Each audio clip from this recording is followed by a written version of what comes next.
ኢትዮጵያ ቴሌቪዥን ነው።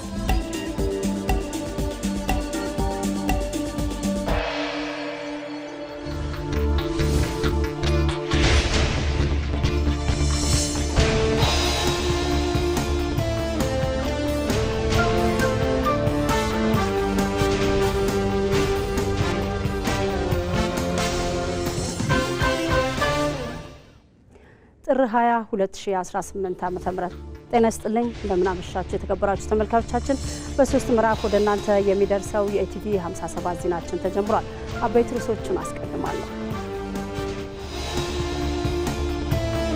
ኢትዮጵያ የገነባችው ሁለንተናዊ ራስን የመከላከል አቅም መቼም በየትኛውም ጊዜ እንደማትደፈር ያረጋገጠ ነው።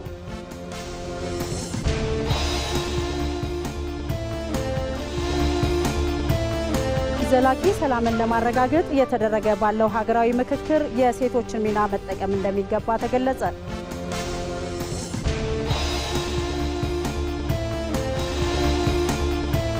ዲጂታል ኢትዮጵያ 2030ን እውን ለማድረግ በፈጠራና በክህሎት የዳበሩ ዜጎችን ማብቃት እንደሚያስፈልግ ተጠቆመ።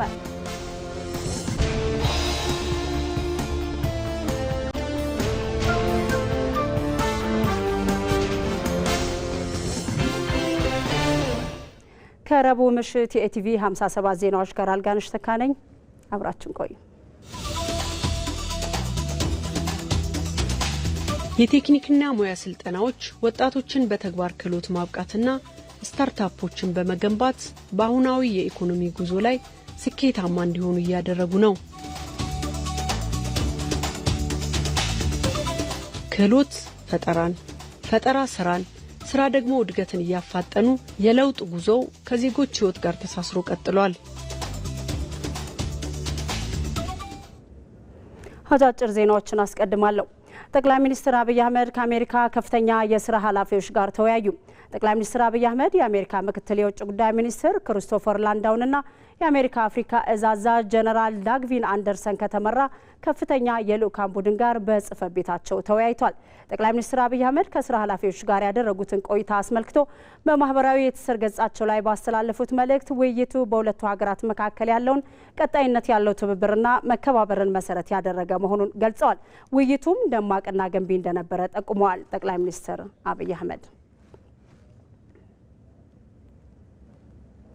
በተያያዘ ዜና የውጭ ጉዳይ ሚኒስትር ዶክተር ጌዲዮን ጢሞቴዎስ የአሜሪካውን ምክትል የውጭ ጉዳይ ሚኒስትር ክሪስቶፈር ላንዳውን በጽህፈት ቤታቸው ተቀብለው አነጋግረዋል። በውይይታቸውም በኢትዮጵያና በአሜሪካ መካከል ያለውን የቆየ ግንኙነት ይበልጥ ማጠናከር በሚቻልባቸው መንገዶች ላይ መክረዋል። በተጨማሪም በቀጠናዊና ዓለም አቀፋዊ ጉዳዮች ዙሪያ ሰፊ ሀሳብ ልውውጥ አካሂዷል። ኢትዮጵያና አሜሪካ ለ120 ዓመታት የዘለቀ ታሪካዊና ዲፕሎማሲያዊ ግንኙነት ያላቸው ሲሆን የዛሬው ውይይትም ይህንን ስትራቴጂካዊ ትብብር ወደ ላቀ ደረጃ ለማሸጋገር ያለመ መሆኑን የውጭ ጉዳይ ሚኒስቴር ገልጿል።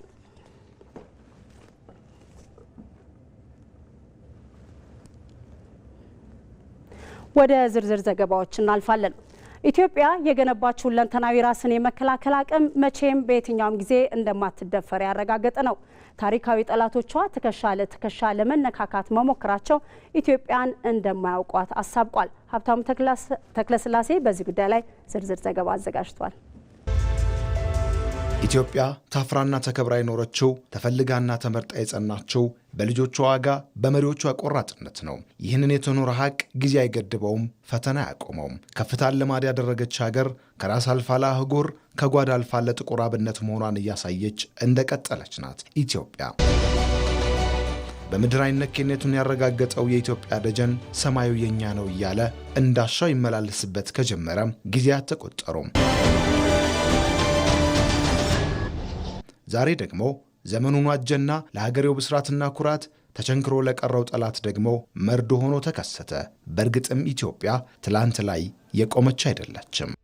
አንዳንዴ የምትስቱ ቆማችሁ የቀራችሁ ወደፊት መራመድ የምትቸገሩ ሱ30 JC10 ወይም ከዚያ ያለፉ ቴክኖሎጂዎች ሲጠሩ ይሄ ደግሞ ምንድነው ብላችሁ ግራ የሚገባችሁ አሁንም ሚግ 21 ላይ ያላችሁ ሀገራት ደጋግማችሁ እንድታስቡ የሚያስፈልገው ኢትዮጵያ ትናንትና ላይ የቆመች ሀገር አይደለችም።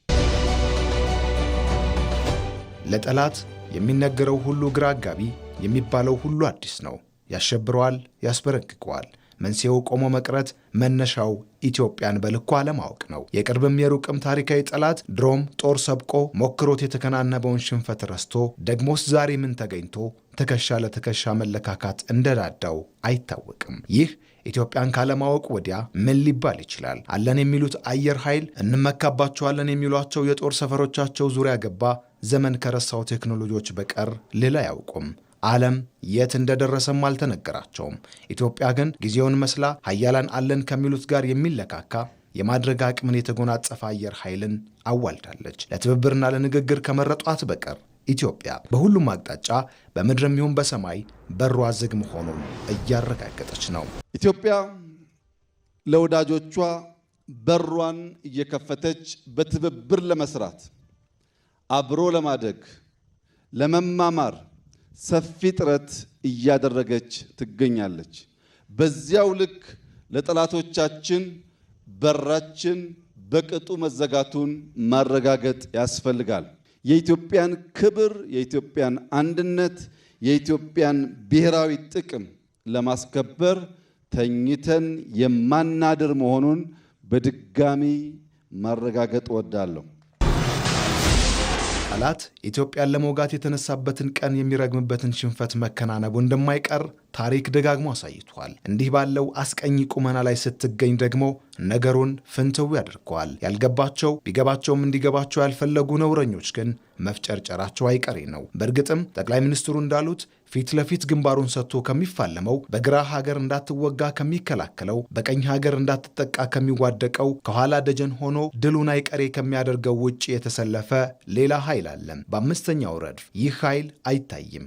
ግቡም ግብሩም ለጠላት ነው። እነዚህ ኃይሎች መጥፋታቸው አይቀሬ ነው።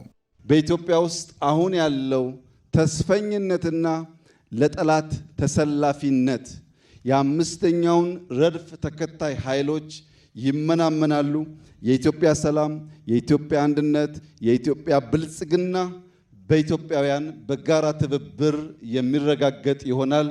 በሰንሰለት የታጠረው የኢትዮጵያ በር የሚከፈተው በትብብር በሰጥቶ መቀበል በወዳጅነትና በንግግር ነው። ለሰላም የተዘረጋ እጇ የመርዘሙን ያህል ለጠላቶቿ የማይታጠፍ ብረት ነው። ዛሬ ያለችበት ቁመና ጠላቶቿ ከሚገምቱትም ከሚያስቡትም በላይ ነው። ቀኝ ግዛትን አይታሰብም ብላ አብነት የሆነን ድል የተጎናጸፈች ሀገር የሰው እንደማትነካው ሁሉ የተወሰደባትን ለማስመለስ መነሳቷ አይቀሬ ነው። ኢትዮጵያ ነገን ለመዋጀት አበክራ የምትሰራ ሀገር ናት። የማንንም አትፈልግም። የራሷን በየዋህነት በተላላ በአጭር ጊዜ ድል አሳልፋ አትሰጥም። የተሰጠ ካለም ማወራረዷን አትተውም። የኢፌዴሪ አየር ኃይል ከቢሾፍቱ ከተማ ጋር ትውልድን የተሻገረ ቁርኝት አለው። የአየር ኃይል በከተማ ውስጥ መኖር በርካታ ወጣቶችን አየር ኃይል እንዲቀላቀሉ እንዳስቻላቸውም ይነገራል። የአየር ኃይል አባላትም ነዋሪነታቸው በማህበረሰብ ውስጥ መሆኑ ለወጣቱ ስነ ምግባርን በማስተማር አስተዋጽኦአቸው ቀላል የሚባል አይደለም። አየር ኃይልና ቢሾፍቱ ትስስራቸው ምን ይመስላል ስትል ባልደረባችን መቅደላዊ ደረጀ በከተማዋ በመገኘት ያጠናቀረችውን ዘገባ አብረን እንከታተል። የሰማዩ ንስር የሀገር ኩራት የሆነው የኢትዮጵያ አየር ኃይል ከቢሾፍቱ ከተማ ጋር የተለየ ቁርኝት አለው። የኢትዮጵያ አየር ኃይል የ90 ዓመት የጀግንነት የጽናትና የሉዓላዊነት ጉዞ ሲዳሰስ ከቢሾፍቱ ከተማ ጋር ያለው ትስስር ሊፈተሽ ይገባል ስንል ቢሾፍቱ ተገኝተናል።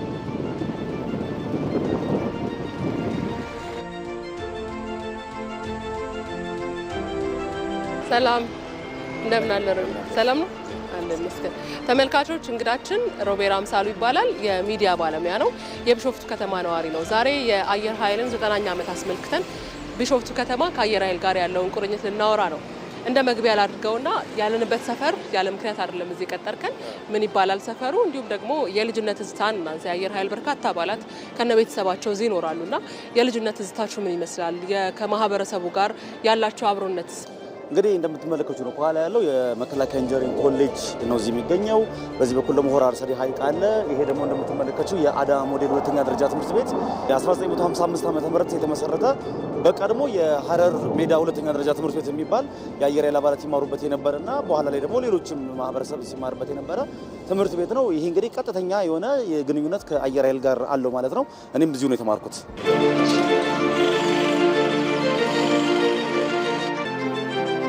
እንግዲህ አሁን ያለነው የኢፌዴሪ አየር ኃይል መኮንኖች ክበብ ነው።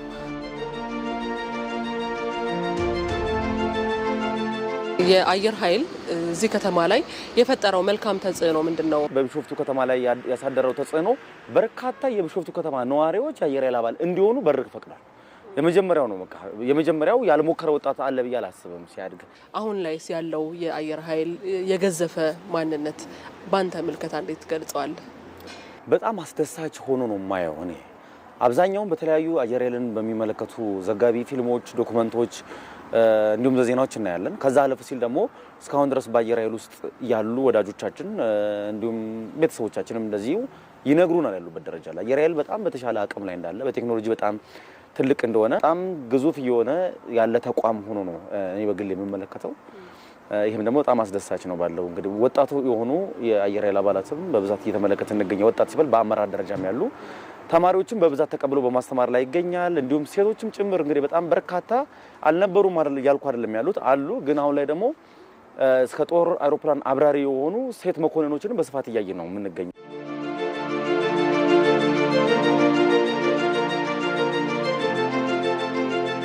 አሁን የአየር ኃይል ግቢ ውስጥ ነው የምንገኘው። ዋናው ጠቅላይ መምሪያ አንተ የምታውቃቸው የአየር ኃይል መኮንኖች ያሳደሩበት ተጽዕኖ ነበር ወይ? ከልጅነት ጀምሮ እስካሁን ያለውን ደግሞ ንገረን። በጣም ዲሲፕሊን ናቸው። መጀመሪያው ነገር ዲሲፕሊን ናቸው። በህይወታቸው በጣም ሲሪየስ ናቸው። ዲሲፕሊን ናቸው። እያንዳንዱ ነገር በእቅድ ይመራሉ። ለትምህርት ለማወቅ ስራዎች በጣም ትጉ ናቸው። ሌላውም ሰው እንደዛ እንዲሁ በጣም ያበረታታሉ።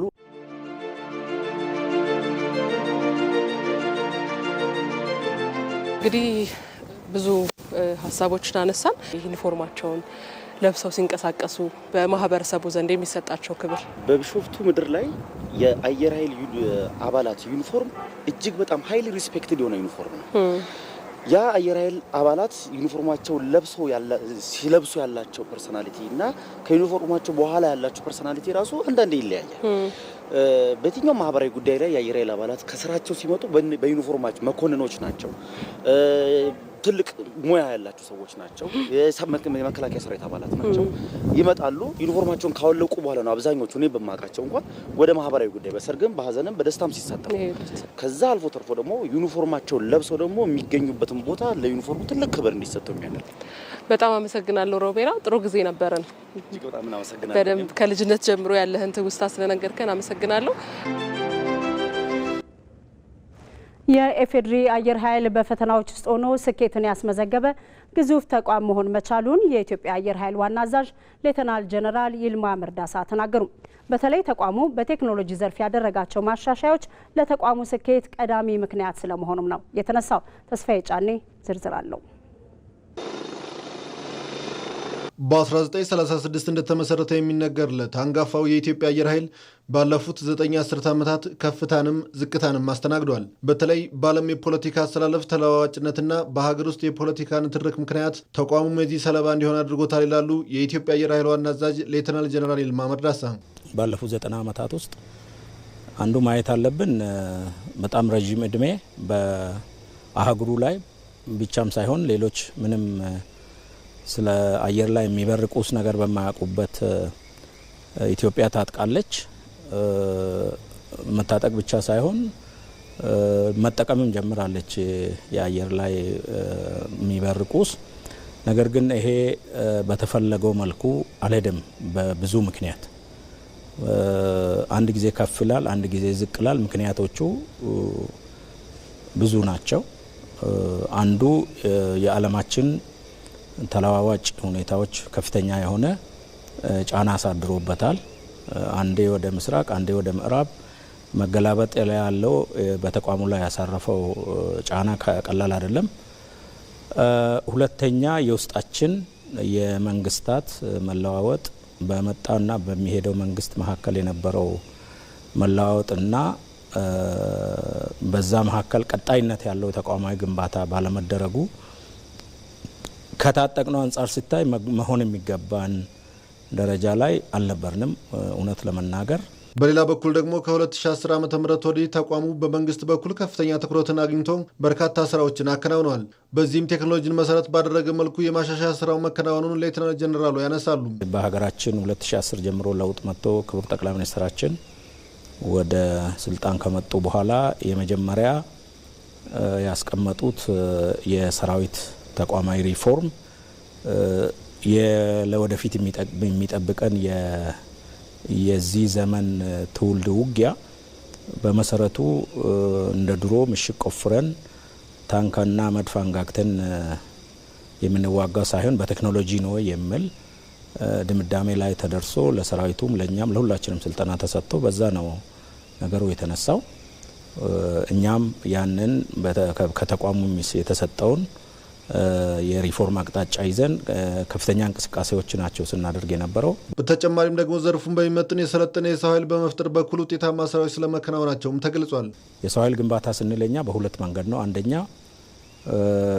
በሚገባ ሀገሩን፣ ተቋሙን፣ ግዳጁን፣ ተልእኮውን የሚያቅ ከየትኛውም የፖለቲካ አስተሳሰብ ነፃ የሆነ ከየትኛውም መንደርተኝነት የተላቀቀ ነገር ግን ሙያውን ጠንቅቆ የሚያቅሰው ማፍራት ማለት ነው። እሱ ብቻ ሳይሆን ደግሞ ሙያውን በሙያው ፓይለት ከሆነ ምርጥ ፓይለት፣ ቴክኒሻን ኢንጂነር ከሆነ ደግሞ ምርጥ ኢንጂነር እንዲሆን እነዚህ ሁለቱ ሲደመሩ የሰው ኃይል ግንባታችን የተሳለጠ ይሆናል የሚል ነው። የኢትዮጵያ አየር ኃይል 9ኛ ዓመት የመስረታ በዓሉን ሲያከብር ዘመኑን በሚመጥን የቴክኖሎጂ ከፍታና ዝግጁነት ላይ እንደሚገኝ መመልከታቸውን የበዓሉ ተሳታፊ የስራ ኃላፊዎች ይናገራሉ። ግዙፍ ነው ስንል በሰው ኃይሉ በሺዎች የሚቆጠሩ የሰራዊት አባላት አሉት አየር ኃይሉ። እንደዛው አደረጃጀቱን በጣም ሰፊ ነው። ቅርንጫፎች አሉት በጎዴ፣ በባህር ዳር፣ በድሬዳዋ። እንደዛው በቴክኖሎጂ ደግሞ ቀደም የጠቀስኳቸው ሄሊኮፕተሮችን ሞደርን የሆኑ ሌተስት የሆኑ ትጥቆችን የታጠቀና ግዙፍ አየር ኃይል የገነባበት ሁኔታ ነው ያለው።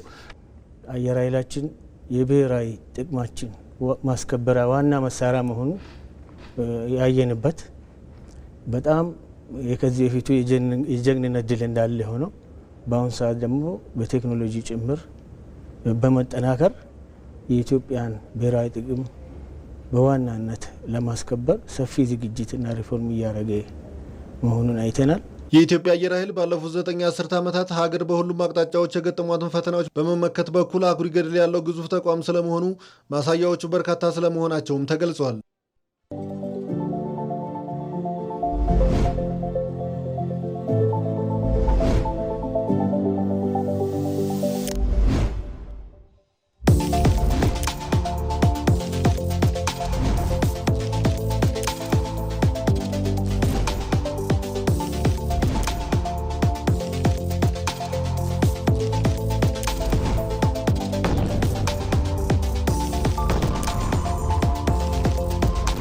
የግላችንን ወደ ጋራ እናምጣ።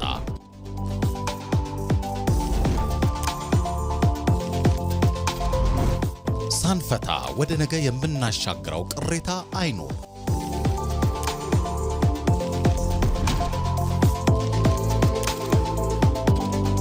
በምክክር ኢትዮጵያ ትሻገር።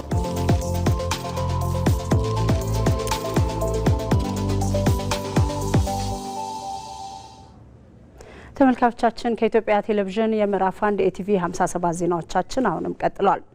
ሀገራዊ ምክክር የቆዩ ቁርሾችን በጋራ በመግባባት መፍትሄ ለማበጀት የተዘረጋ የሰላም መንገድ ነው። ኢትዮጵያ ወደፊት የምትራመደው በጠመንጃ ሳይሆን በሀሳብ ብልጫ ነው የሚለው ምክክሩ የበለጸገችና ሰላሟ የተጠበቀ ሀገርን ለትውልድ ያሻግራል። ይመራደም በዚህ ጉዳይ ላይ ዝርዝር ዘገባ አለው። ኢትዮጵያ የታሪኳን አዲስ ምዕራፍ ለመጻፍ ቆርጣ ተነስታለች። የሀሳብ ልዩነት በሚያዋልደው ግጭት ለዘመናት የልጆቿ ደምና እንባ ሲፈስባት የኖረችው ምድር ዛሬ የጠመንጃን አፈሙዝ ዝቅ አድርጋ የልቦናን በር ለመክፈት መንገድ ላይ ናት። እጅግ መሰረታዊ በሆኑ ጉዳዮች የጋራ መግባባት ላይ ለመድረስ በተጀመረው የምክክር ጉዞ የነገዋ ኢትዮጵያ የጥይት ድምፅ ጠፍቶ በጠረጴዛ ዙሪያ በሚደረግ የሀሳብ ልውውጥ ይነግስባታል። ከኃይል ይልቅ ውይይት፣ ከጥል ይልቅ ትልቅ ብልሃት በሚል የተጀመረው ሀገራዊ ምክክር የኢትዮጵያን የፖለቲካ ብልሽት ወደ ሰላማዊ ጉዞ ለመምራትም ብቸኛው ተስፋ ሆኖ ብቅ ብሏል። ለመጀመሪያ ጊዜ አርብቶ አደር አርሶ አደር ሳይባባሉ የመሀል ሀገር የዳር ሀገር ሳይባባሉ ሴት ወንድ አካል ጉዳተኛ የተገፋ የማህበረሰብ ክፍል ተፈናቃይ ሌሎችም ሳይባባሉ ለመጀመሪያ ጊዜ በጋራ አጀንዳዎቻቸውን አምጥተው በጋራ በተወካዮቻቸው አማካኝነት ለመምከር የተዘጋጁበት ጊዜ ነው። ኢትዮጵያ ባለፉት ዘመናት በመለያየት በተቃርኖና እርስ በርስ ባለመተማመን አዙሪት ውስጥ ስትናጥ ቆይታለች። ልዩነቶች እንደ ሀብትና ጸጋ መታየት ሲገባቸው እንደ መገፋፊያ መሳሪያ ውለዋል። ይህ ደግሞ ኢትዮጵያን ከፍተኛ ዋጋ አስከፍሏታል። አሁን እየተካሄደ ያለው ሀገራዊ ምክክር ደግሞ እነዚህን የቆዩ ቁስሎች ለመፈወስ የተዘረጋ የሰላም እጅ ነው። ይህ ምክክር ተራ የቃላት ድርድር አይደለም። ይልቁንም ለዘመናት ስር ከሰደዱ ያላግባቡ ጉዳዮች ወጥቶ የጋራ ቤታችንን መሰረት ዳግም የማጽናት ሂደት ነው። በአውራ ጎዳናዎች፣ በገጠር መንደሮችና በከተማ አደባባዮች የሚሰማው ድምፅ አንድ ነው። እሱም መወያየት ስንችል መገዳደል ያበቃል የሚል ምክክር እዚ ህዝቢ ምክክሩን ወሳኝ ነው። ምክንያቱም ባለመመካከራችን ነው ይሄ ሁሉ ችግር ልናይ የቻልነው። ምክክር ባለማድረጋችን ችግራችንን ለይተን ባለማወቃችን እኛ ክልል የተፈጠረውን ችግር የቅርብ ጊዜ ትውስታ ነው። ስለዚህ ሊቆይ አይገባም፣ በፍጥነት ሊጀመር ይገባል። ሀገራዊ ምክክሩ እስካሁን የነበሩ መሰረታዊ አለመግባባቶችን ለመፍታት ትናንት የሚያጋጩ የታሪክ ጠባሳዎችን ዛሬ ለጋራ ግንባታ እንዲውሉ ያደርጋል። በኃይል የሚመጣ ድል ጊዜያዊ መሆኑን ተገንዝቦ በውይይት የሚመጣን የማይነጥፍ ዘላቂ ሰላምን ይገነባበታል። የፖለቲካ ልሂቃን ብቻ ሳይሆኑ የእናት ኢትዮጵያ ድምፅ ከታችኛው የህብረተሰብ ክፍል ጀምሮ ሁሉም እንዲሰማ በማስቻል ዜጎች የሀገራቸውን ዕጣ ፈንታ በተሳትፏ ይጽፉበታል። ዛሬ በምክክር መድረኮች ላይ የሚታዩ ትዕይንቶች ልብን በደስታ ይሞላሉ። ትናንት በጠላትነት ይተያዩ የነበሩ ወገኖች በአንድ ጠረጴዛ ዙሪያ ተቀምጠው የሀገራቸውን ሕመም ሲመረምሩ ማየት ለኢትዮጵያ አዲስ ንጋቷን ያበስራል። ይህ ሂደት ተግዳሮቶች ቢኖሩትም የኢትዮጵያ ሕዝብ ለሰላም ያለው ጥማትና ለነገው ትውልድ የተሻለች ሀገር የማስረከብ ፍላጎቱ አሸናፊ ሆኖ ይወጣል። በልጆቿ የምትፈለግ ኢትዮጵያ በልዩነቶቿ የምትደምቅና በልጆቿ ውይይት የምትጸና እንጂ በጠመንጃ ፈሙዝ የምትመራ አይደለችም። እስካሁን ድረስ 93% የሚሆነውን የሀገራችን ህዝብ ተደራሽ አድርገናል። ጠንካራ ሀገርን ለመገንባት ከእንግዲህ ወዲያ የሚያዋጣን አሸናፊ ሆነን መውጣት ካለብን በሀሳብ መፋጨት አለብን። ሀሳብን ወደፊት ማምጣት አለብን።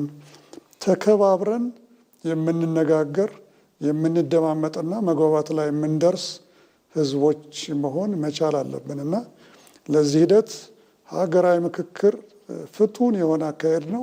ሀገራዊ ምክክሩ ጠንካራና ሁሉም የተግባባበት የሀገረ መንግስት ግንባታና የዘላቂ የጋራ ሰላም ማጽኛ የሰላማዊ ጉዞ ማስጀመሪያም ይሆናል። በጠረጴዛ ዙሪያ በሀሳብ ፍጭት የሚወጣው ላብ በጦር ሜዳ ከሚፈሰው ደም በእጅጉ ይከብራል። ኢትዮጵያ ወደፊት የምትራመደው በጠመንጃ ሳይሆን በሀሳብ ብልጫ ነው። ዛሬ የሚዘራው የውይይት ዘር ነገ ለልጆቿ የበለጸገችና ሰላሟ የተጠበቀ ሀገርንም ያፈራል። ሴቶች የመጀመሪያ የሰላም እጦት ተጎጂ በመሆናቸው ዘላቂ ሰላምን ለማረጋገጥ እየተደረገ ባለው የምክክር ሂደት የሴቶች ሚና መጠቀም እንደሚገባ ተገለጸ። የሴቶችን ተፈጥሯዊ የእይታ ጥበብና ልምድ በውሳኔ ሰጭነትና በሰላም ግንባታ ሂደቶች ውስጥ ማካተት ለሀገር ዘላቂ መረጋጋት ወሳኝ መሆኑም ተጠቁሟል። ወይንሸት ደጀኔ ተጨማሪ አላት።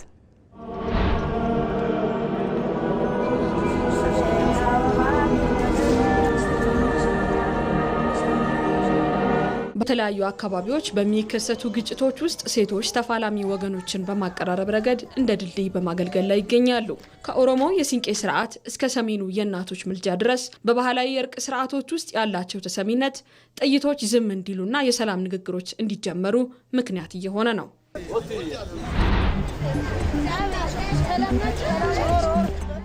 ሴቶች ግጭት በመፍታት ብዙ ሚና አላቸው። ግጭት የሚፈጠሩበት ቦታ እስከ አካል ሄዶ ይህንን ግጭቱ እንዲባረር ያደርጋሉ። ሴቶች ለምሳሌ ሰላም እንዲመጣ እንደገና ሁሉም በአንድ ላይ እንዲሆኑ የሴቶች ሚና ያስፈልጋል። ማንኛውም ብሔረሰብ ማንኛውም እንደ ኢትዮጵያዊ ሆነን ሴቶች እኛ ሰላም ስለምንፈልግ በአንድነት ሆነን ሰላም እንዲፈጠር ነው የምንፈልገው።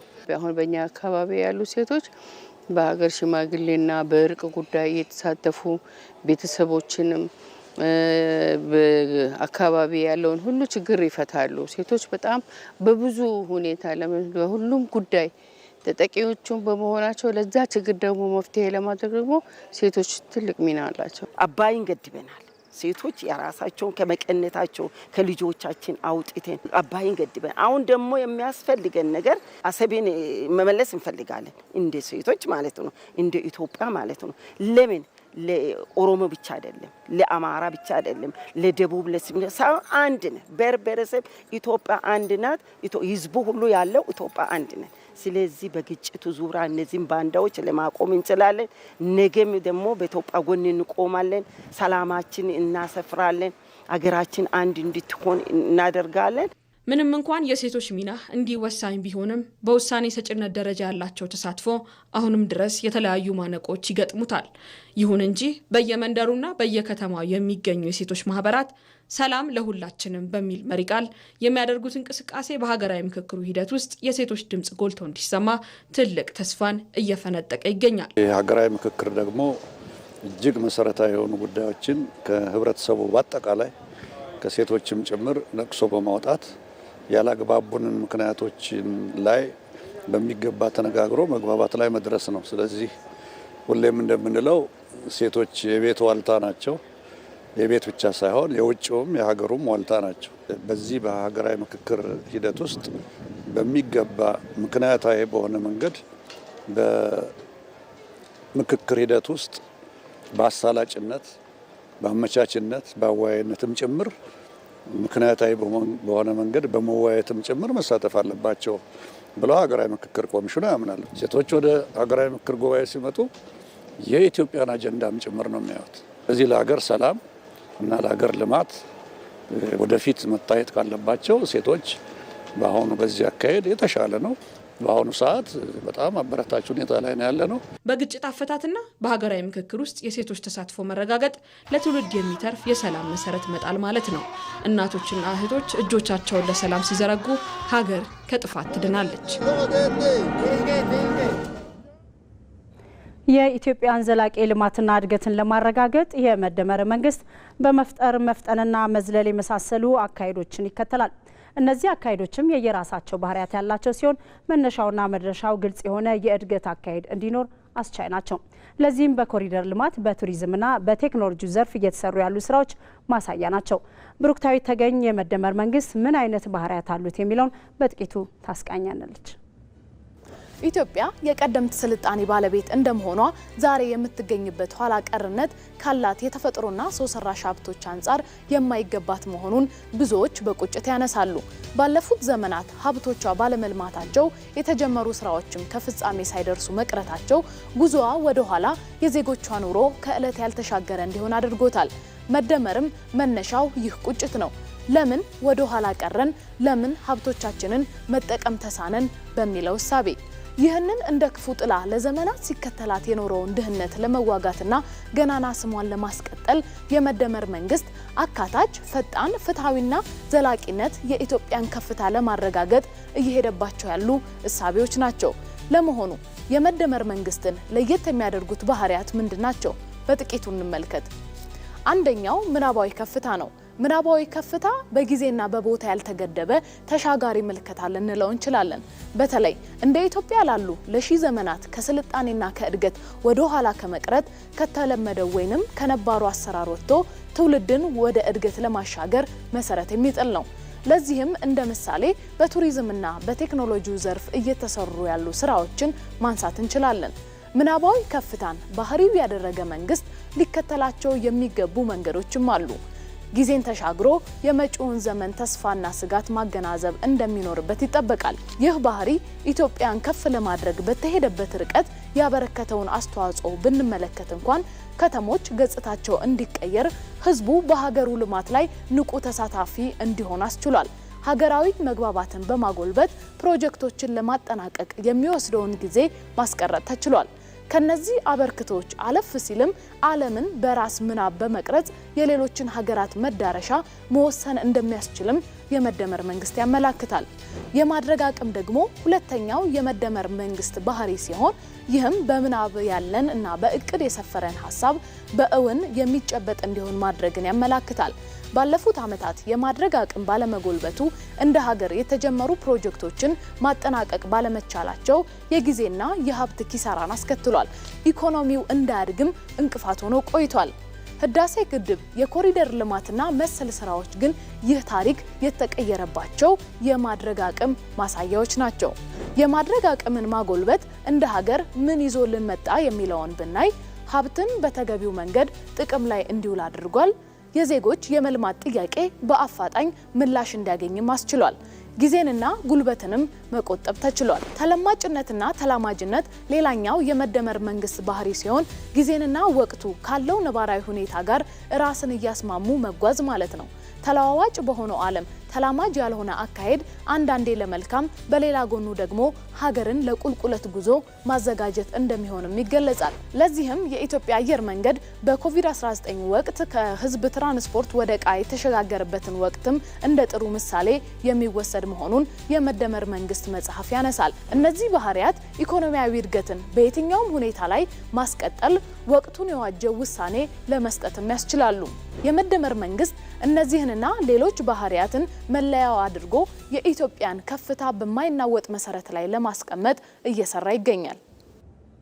ተመልካቾቻችን ምዕራፍ 1 ኢቲቪ 57 ዜናዎቻችን አሁንም ቀጥለዋል። ሰዓቱ የአየር ትንበያ መረጃዎችን የምንሰማበት ነው። ባለሙያው ኃይሉ ነገሰ ስቱዲዮ ተገኝቷል። ኃይሉ እንዴት አመሸ? እንዴት አመሸሽ? ደህና። የአየር ትንበያ መረጃዎች ምን ያመላክታሉ? አመሰግናለሁ አልጋነሽ። በዛሬው ዕለት በመካከለኛው በደቡብ ምዕራብና በምዕራብ የሀገራችን አካባቢዎች ላይ የዳመና ሽፋን ነበራቸው። በነገው ዕለት በሰሜን ምዕራብ በመካከለኛውና በምስራቅ የሀገራችን አካባቢዎች ላይ የበጋው ደረቅ ፀሐያማና ነፋሻማ የአየር ሁኔታ ይስተዋልባቸዋል። ከዚሁም ጋር ተያይዞ በምስራቅ የሀገራችን አካባቢዎች ላይ በደጋማ ስፍራዎቻቸው ላይ የቀኑ ዝቅተኛ የሙቀት መጠን ከ5 ዲግሪ ሴልሺየስ በታች ነው እንደሚመዘግብ የትንበያ መረጃዎቻችን ይጠቁማሉ። በሌላ በኩል በሰሜን ምስራቅ፣ በምዕራብ፣ በደቡብ ምዕራብና በደቡብ የሀገራችን አካባቢዎች ላይ የዳመና ሽፋን ይኖራቸዋል። ከዚሁም ጋር ተያይዞ ምዕራብ አርሲ፣ ጉጂና ምዕራብ ጉጂ፣ ጅማ፣ ሰሜን ወሎ፣ ሰሜን ሸዋ፣ ሰሜን ደቡብ ወሎ እንደዚሁም ወላይታ፣ ጌዲዮ፣ ጉራጌ፣ ስልጤ፣ አዲያ፣ አላባ፣ ከምባታና ጥንባሮ ዞኖችና የሲዳማ ክልል ዞኖች ቀላል መጠን ያለው ዝናብ ይኖራቸዋል። በነገው ዕለት የሀገራችን ዋና ዋና ከተሞችና የቱሪስት መዳረሻ የሆኑ ስፍራዎች የሚኖራቸው የአየር ሁኔታ አክሱም፣ ድሬዳዋ ፀሐያማ፣ ሐዋሳ ቀላል ዝናብ፣ ጎንደር ዳመናማ፣ መታራና ጅግጅጋ ፀሐያማ፣ ጅማና ደብረ ማርቆስ ዳመናማ፣ በተመሳሳይ በኮምቦልቻ ዳመናማ፣ ዲላ፣ ሆሳዕናና ወላይታ ሶዶ ቀላል መጠን ያለው ዝናብ ያገኛሉ። በአዲስ አበባ በቀጣዮቹ 3 ቀናት ዳመናማ የአየር ሁኔታ ይኖራል።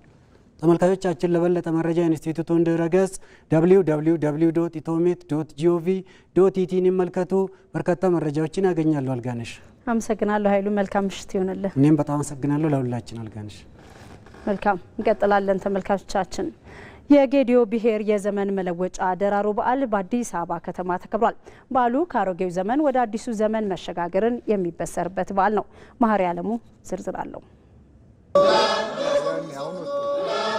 የምስጋና የስጦታና የሰላም ተምሳሌት ተደርጎ የሚወሰደው የጌዲዮ ብሔር የዘመን መለወጫ ደራሮ በዓል በዛሬው ዕለት በአዲስ አበባ ከተማ በተለያዩ ዝግጅቶች ተከብሯል። በዓሉ የጌዲዮ ዞን ከአሮጌው ዘመን ወደ አዲሱ ዘመን መሸጋገሩን የሚያበስርበት ከመሆኑ ባለፈ በውስጡ ጥልቅ የሆኑ ማህበራዊና መንፈሳዊ ትርጉሞችን ያካተተ ነው። የደራሮ በዓል ለየት ከሚያደርጋቸው ነገሮች 5 የተለያዩ ኮምፖነንቶች እንዳሉት ይታወቃል። የመጀመሪያው የፋጬ ስርዓት ነው። ፋጬ ማለት ንጸት ማለት ነው። ማንኛውም ሰው ከቂም ከበቀል ጸድቶና ነጽቶ ወደ ደራሮ ክብረ በዓል መምጣት እንዳለበት ስለሚታመን የዚህ የፋጬ ስርዓት በእያንዳንዱ ሶንጎ የሚፈጸም ነው የሚሆነው። ስለዚህ ዞናዊ ወይም ደግሞ ሀገራዊ ጉዳዮችንም ሳይቀር እነዚህ የባሌ አስተዳደር ስርዓት መሪ የሆኑት በአባገዳ መሪነት ይሄ ስርዓት የሚከናወን ነው የሚሆነው። የተለያዩ ችግሮችም ወረርሽኞች ቢኖሩም በማህበረሰብ ውስጥ የተለያዩ ክስተቶች ሲያጋጥሙ በፋጬ ስርዓት ነው የሚታለፈው ማለት ነው። ደራሮ ከባህላዊ ትውፊትነቱ ባለፈ ለቱሪዝም ሀብትነት ጠቀሜታው የጎላ ነው የሚሉት ደግሞ የጌዲዮ ዞን ዋና አስተዳዳሪ ዶክተር ዝናቡ ወልዴ ናቸው። ይሄ የደራሮ በዓል ከባህላዊ እሴትነት ከባህላዊ ትውፊትነት ባሻገር ለቱሪዝም ልማትም አንዱ አካል ሆኖ በርካታ የሀገር ውስጥና የሀገር ውጭ ቱሪስቶች በውስጡ ያለውን ኮምፖነንት ወይም የቱሪዝም ኤሌመንት በተገቢ መንገድ መገንዘብ እንዲችሉ ለማድረግም ታሳቢ የተደረገ መሆኑን በዛ ደረጃ መውሰድ ይቻላል ማለት ነው። አዲስ አበባ ባህልና ኪነ ጥበብ ቢሮ ኃላፊ ዶክተር ሂሩት ካሰው በዓሉ የበለጠ እንዲተዋወቅ ድጋፍ ማድረግ ያስፈልጋልም ብለዋል።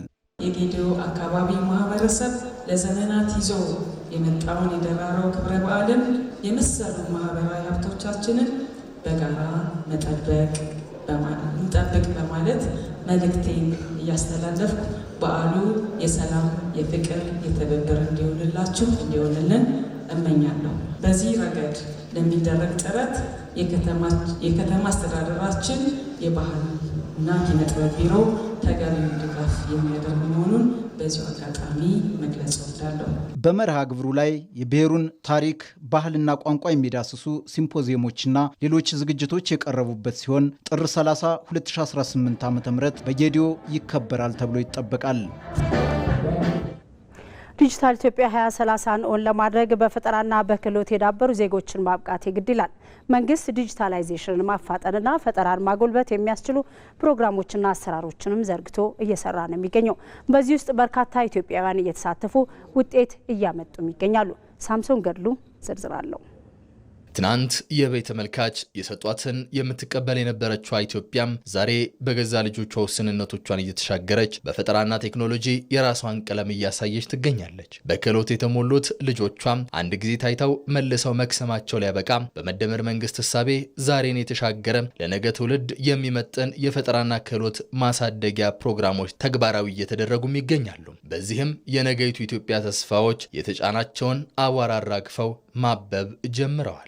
እዚህ በፊት ኦንላይን ስራዎችን መስራት ፈልግ ነበር፣ ግን ሰርቲፊኬት ይጠይቃል እና እኔ ደግሞ ገንዘብ የለኝም እና ኦንላይን ላይ ስራ ማግኘት አልቻልኩም ነበር እና አሁን እንደዚህ ኢትዮ ኮደርስ ያመጣልን ዩኒቨርሲቲ ከሚባለው ድርጅት ጋር በነፃ ነው ራሳችንን ወደ ቴክኖሎጂ እንድናሸጋግር ይረዳናል።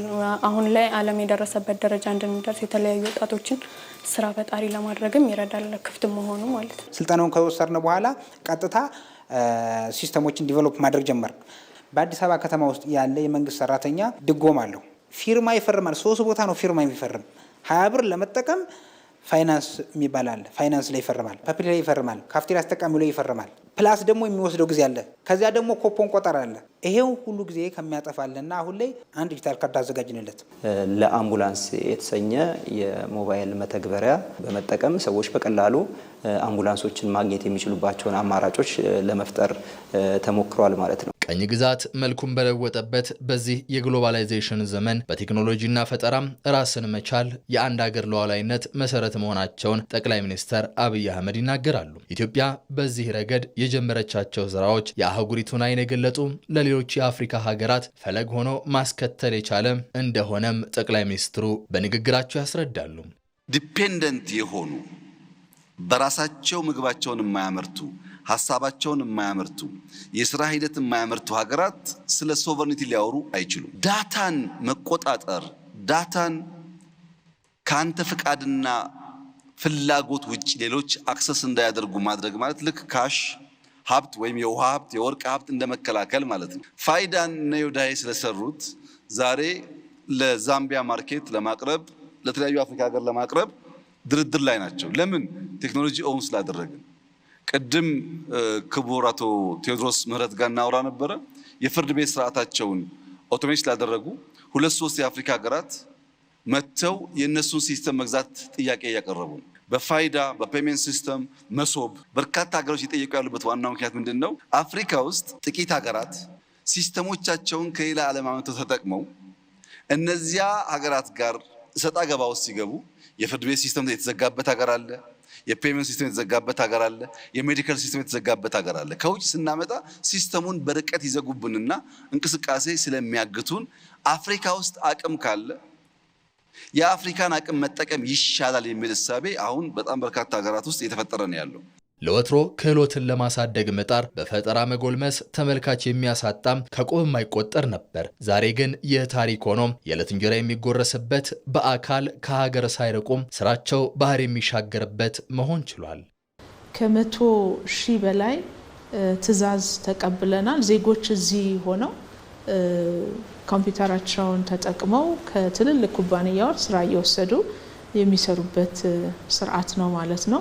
ከ57,000 በላይ የሚሆኑ ዜጎች ተጠቃሚ መሆን ችለዋል። ይህ የዛሬ ጅምር የነገ ፍሬው ማበብ እየታየ መጣም። ጎምርቶ የሚቀጠፍ የነገይቱ ኢትዮጵያ የዲጂታሉ ዓለም መዳረሻ ነው። የመንግስት ቁርጠኝነት የታከለበት፣ ተቋማት የሚተጉለት፣ ዜጎች ታጥቀው የተነሱበት የብልጽግና ጉዞ መዳረሻውም በክህሎት የታጠቁም በፈጠራ የረቀቁ ኢትዮጵያውያን ከአህጉራቸው አልፈው ለዓለም ሊያበሩ ጅምራቸውን እንዲህ አስውበዋል። የወል ትርክት ግንባታ ለብሔራዊ ጥቅም መከበር የሚኖረው ፋይዳና የኢትዮጵያ አሁናዊ አዎንታዊ ተሞክሮች የነገው የአዲስ ቀን የዜና መሰናዶ የአጀንዳ ጉዳያችን ነው። በኢትዮጵያ ባለፉት ዓመታት ከወል ትርክቶች ይልቅ ለነጣጣይ ትርክቶች ትኩረት መሰጠቱ እንደ ሀገር ዋጋ አስከፍሏል። የተዛባን ትርክት ትውልዱን በሚያሰባስብና አንድነትን በሚገነባ የወል ትርክት መቃኘት የግድ ይላል። ነጣጣይ ትርክት አለመግባባትን ከመፍጠርና ሰላምን ከማደፍረስ ያለፈ ብሔራዊ ጥቅምን የሚያሳጣ በመሆኑ አንድነትን በማጠናከር ለብሔራዊ ጥቅም በጋራ መቆምን ይጠይቃል። ኢቲቪ በነገው የአዲስ ቀን መሰናዶ የሚያስተሳስሩ የጋራ ድሎችን በማጉላት ህብረትን ማጠናከር ምን ያህል አስፈላጊ ነው የሚለውን ጉዳይ ይዘን እንጠብቃቸዋለን። ከ1 ሰዓት እስከ 3 ሰዓት በሚኖረው ቆይታም እንግዶችን በዚህ ጉዳይ ላይ ጋብዘን ተጨማሪ ዘገባዎችን ይዘን እንጠብቃቸዋለን። አዲስ ቀን።